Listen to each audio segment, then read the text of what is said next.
Kaugnay ng sunod-sunod na trahedya sa karagatan, magkakasama natin si Captain Marisa Martinez, ang tagapagsalita ng Philippine Navy. Magandang tanghali po sa inyo, ma'am. Salamat po sa oras. Good afternoon, ma'am. Ma'am Cosim po. Apo. Ma'am, Captain, unahin ko muna po itong lumubog yung kaninang madaling araw lang, yung pampasaherong barko na MV Trisha Kirsten. Sa karagatan nga malapit dito sa Haji Mutamad, Basilan. Ilan na po ang na-rescue at nasawi?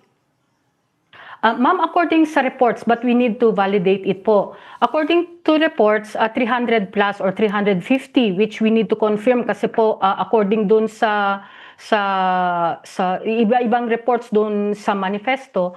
So it said that 350. So as of now, accordingly, 28 are still missing, 15 are dead, and 316 are already rescued.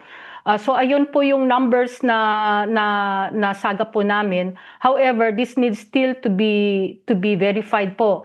And actually, it is a concerted effort po. So nandun rin po yung parang mothership po ng MV Trisha Kirsten 3, which is yung Allison. Allison na parang vessel rin po, to include mga maritime police, Philippine National Police, yung kanilang maritime group. Nandun rin po ang Philippine Navy at saka Philippine Coast Guard po. So concerted effort to include yung mga fishermen po na nandun po sa area. Okay, Captain Martinez, klaruhin ko lamang po itong 15 na ang patay, 28 ang missing, 316 rescued. This is as of what time, Captain Martinez? That was around 10 o'clock. So 15 dead, 28 missing, but we need to confirm it with the local authorities to include the Philippine Coast Guard because these numbers was not yet validated. So this is the rough numbers that were given to us po. Ano po ang cause? May initial information na ho ba kung ano ang dahilan ng paglubog ng barko? As of this time, investigation about are you talking about sa paglubog po ng barko, ma'am? Opo, ito pong MV Kirsten. Okay. As of now, wala pang investigation pa na nagaganap po, and usually it's the Philippine Coast Guard who conducts such investigation kasi under sa kanya yung MARLEN, Maritime Law Enforcement, and under which is yung safety ng mga vessels. So they are usually conducting the investigation for this. However, I would like to share my thoughts on it. Usually, kung malakas ang alon at saka mataas ang alon at malakas ang agos po, it is one of the factors, especially if a ship is, if there's a problem in terms of the stability. I'm not saying na may problem doon, but it is usually the case if you would look at the reports or incidents related to sinking of ships po. Stability, buoyancy, and the cargoes that are there. Do you have any initial details? Anong oras lumubog? Saan galing po itong barkong ito? Opo. So yung time na na-receive po yung distress signal was at around 1 a.m. So immediately nag-respond po ang Philippine Navy to include the other maritime agencies dun sa area. So pagdating doon, if you could, I think you have a video of it, maraming tao na po na nasa gitna. However, the first responder was si Allison po, yung company ng MV Trisha Kirsten. So sila po yung una nandun. And there were also a lot of fishing boats na tumutulong rin po. So ongoing pa rin po ang paghahanap sa mga remaining missing person. Intensified po ang pag-search po dahil alam po natin malakas po ang agos ng kuryente po doon. Lalo na po, this happened somewhere in Baluk-Baluk. So it is northeast of Baluk-Baluk Island. It is open doon it is in between Zamboanga and Basilan po. So ang sinasabi po ba natin ay sana or hindi dapat mayroong naglalayag ng ganong oras sa parte po ng dagat na yon? Ma'am, normal po ang paglalayag and it depends on normal po ang paglalayag sa gabi to include in such an conditions. However, it is the duty always of not only the ship's crew but also yung mga authorities who would allow its departure on the stability of the ship and the number of passengers. So there are a lot of factors involved here po, ma'am. Opo. So, Pero opo, ma'am. Opo. Captain Martinez, pero naklaro po ba natin na mayroon naman po itong permit na maglayag? Binigyan ng permit. Ma'am, I need to verify on that because it's usually the Coast Guard who gives the permit po sa paglalayag po. Okay. Because, opo, ma'am. Puntahan ko naman po, Captain Martinez, ito naman pong lumubog na MV Devon Bay sa West Philippine Sea noong January 23, kung saan 15 nga daw po ang na-rescue habang 2 ang patay na ang na-recover na po ng China Coast Guard. Ano ho yung naging proseso ng pag-turnover sa kanila ng China sa ating otoridad? Usually continuous po ang continuous po ang pagko-coordinate po. And it started po dun sa pag-usap ng Hong Kong Maritime Rescue Coordinating Center, and marami po ang coordinating mechanisms na inobserba po ng ating Philippine Coast Guard. And that also includes yung Department of Migrant Workers. So sila po, lalo na po yung Hong Kong Maritime Rescue Coordinating Center, sila po yung nagkasama po doon sa coordination rather between the Philippine Coast Guard as well as yung Chinese Coast Guard. However, out at sea, continuous pa rin po ang coordination po because yesterday, one of our ships was also there. Ever since na lumubog po itong si MV Devon Bay na nagkakandak po ng search and rescue operations. And it also was aware dun sa continuous na coordination po ng ating Coast Guard with Chinese Coast Guard on the manner of how it will be transported, how the passengers will be transferred from their vessel to their vessel po, ma'am. Para lang po malinaw sa publiko, Captain Martinez, routine cooperation po ba ito sa ilalim po ng international maritime law? Actually po, ma'am, let me start off that any ship po, I would like to focus first on rescuing distressed vessels or persons who are in danger sa sea.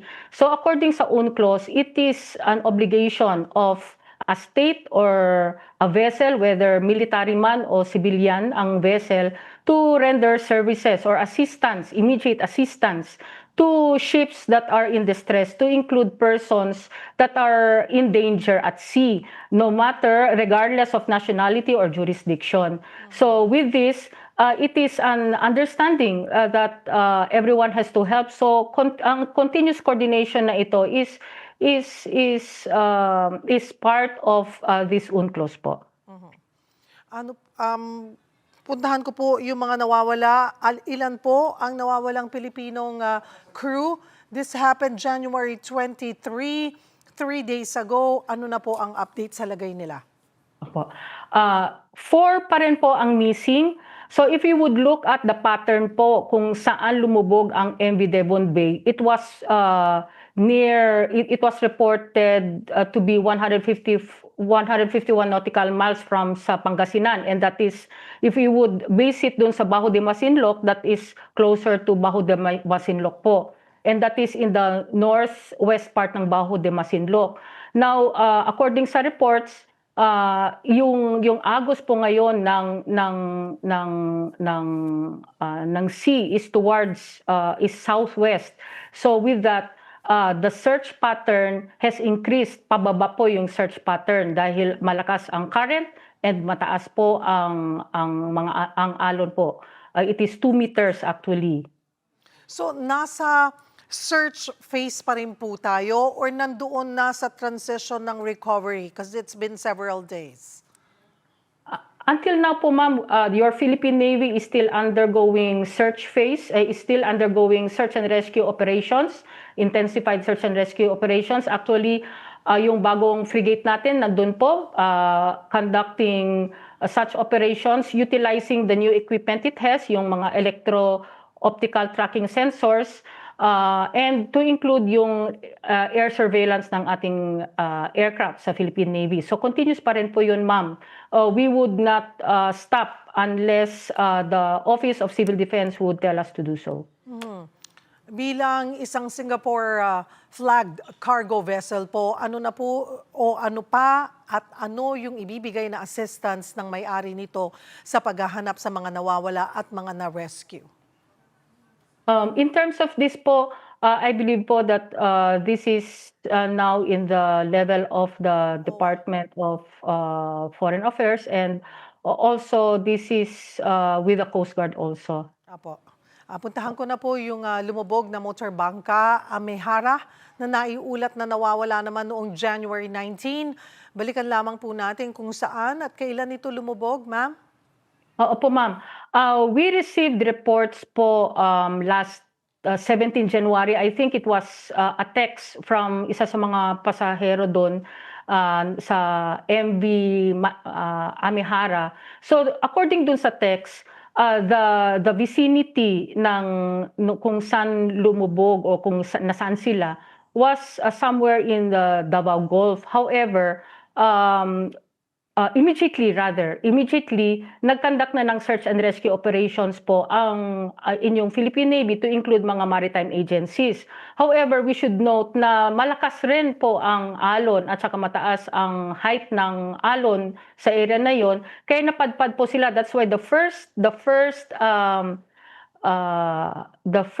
passenger that was found was last 20 January. Na-rescue po siya ng PCG and na-turn over po sa Camp Panacan Navy Station Hospital po, and na-turn over po sa LGU. However, the other 3 bodies or the other 5 bodies were retrieved. I'm sad to say, na-retrieve po yung labi ng mga nasawi na pasahero ng Philippine Navy through BRP Artemio Recarte, PS-37 at CBRP Tagbanwa. They were retrieved last 24 January. The 5th body was found nighttime na po. So these bodies were found not anymore near or beside Balut Island, but south na. It was near already in between Balut Island and the Philippine-Indonesian international maritime boundary limits na po. So ganun kalayo po ang search at saka yung opo. Captain Martinez, so accounted na po lahat? Accounted for? Ma'am, as of now, we are still looking for the 9 missing passengers. Yes, ma'am. So there were a total of 15 passengers according to the manifest. One passenger is alive. That was turned over po sa Panacan Station Hospital, sa Navy Hospital. However, sad to say, 5 bodies were retrieved by the Philippine Navy through BRP Artemio Recarte and BRP Tagbanwa, dun na sa southwest part ng Balut Island. So we still have 9. So as of this moment, we are still conducting through the leadership of the Office of Civil Defense yung intensified search and rescue pa rin po dun sa area na yon. Your Philippine Navy is there to include yung air surveillance ng ating air assets po ng Navy are still conducting the search and rescue operations in partnership also with other maritime agencies po. Mayroon na po ba tayong paunang report or ano po, alam na ba natin yung posibleng dahilan ng paglubog nito? As of now, our priority is the conduct of search and rescue and to see to it that these 9 passengers will be located. So in terms of the investigation, we will leave that to the Philippine Coast Guard because it's under their mandate po. Alright, marami pong salamat sa inyong oras, Captain Martinez ng Philippine Yes, ma'am. Navy.